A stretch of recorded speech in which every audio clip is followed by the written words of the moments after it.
Бәріне сәлем, менің атым Әлем. Ой жұмбақ 2 анимациялық фильмдегі ұят деген кейіпкерді дыбыстаймын. Жұдырық тиіз, жоқ, сәл жоғары, алақаның терлеп кетіпті достым. Жалпы Ой жұмбақ 2 мультфильмі бұл басты кейіпкер Райлидің өсуі жайлы. Жасөспірім шақ, өскеннен кейін жаңа достар, әлемге жаңа көзқарас, және де міндетті түрде жаңа эмоциялар. Сәлем! Мен Реймін. Заттарымды қайда қояйын? Жаңа эмоция? Кешіріңдер, біз жағымды алғашқы әсер қалдырғымыз келіп еді. Біз дегенің кім? Мен дыбыстайтын кейіпкер ол ұят. Ұятты бәріміз білеміз. Қандай екен?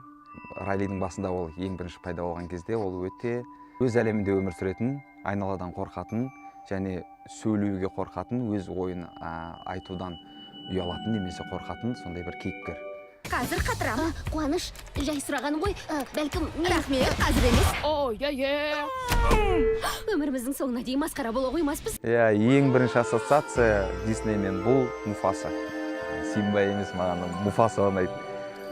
Сондай өмірді көрген, үлкен шал, сондай патша, гиеналардың айтатын жері. Муфаса келсе бәрің бірден қорқасыңдар ғой. Муфаса дейді, қорқынышты, тағдайчы, Муфаса дейтін жер. Сондықтан Муфаса ең бірінші ассоциация.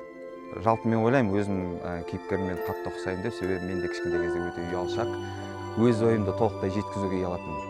Және де киінгенде де бірдеңе орынсыз айтып қалсам деген сияқты ойлар көп болатын. Сондықтан ұят жағы менде сондай өте қатты дамыған еді.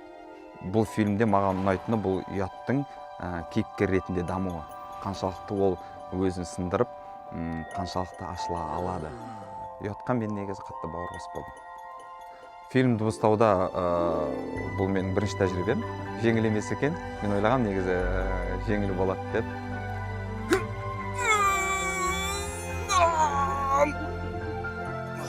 Киноға түсуде немесе мен айналып жүргенде клипке түсуде деген сияқты бұл мүлде басқаша кәсіп екен, сондықтан мен түсініп жатырмын қаншалықты дыбыстайтын актерлардың жұмысы қиын екен. Бірақ та ол өте көңілді нәрсе. Маған қатты ұнады. 13 маусым күні барлық кинотеатрларда Ой жұмбақ 2 анимациялық фильмі шығады. Бәріңізді шақырамын. Міндетті түрде келіңіздер. Өте тамаша эмоциялар аласыз деген сенімдемін. Көрісеміз сол жерде.